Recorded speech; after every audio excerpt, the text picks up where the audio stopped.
Loose doorknobs are really easy to fix. With a few tricks, you'll be able to tighten up any one in your house. Usually just takes 1 or 2 screwdrivers. Now doorknobs or lock sets have 2 halves that are drawn together with 2 long screws. If the screws are exposed like this, you just have to tighten them. But the trick is to do one at a time and alternate side to side so it doesn't bind the knob. Once it's tight, you test it out. If the knob binds, you've made the screws too tight, just back them off a little bit.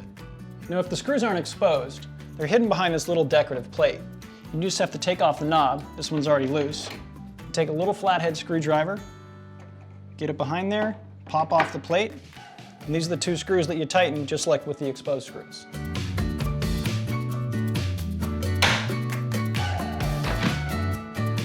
With vintage doorknobs like these, it's usually the handle that comes loose, and it actually attaches to a threaded spindle, and it has a little set screw that holds it down.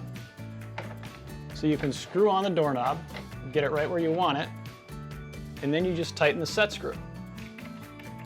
And it might move a little bit because it has to find the flat spot on the spindle. That's all there is to it. Now if you have a different kind of doorknob, don't worry. Just look around the knob or the plate on the back to figure out how it comes off, and once you get there, the rest of it is pretty universal.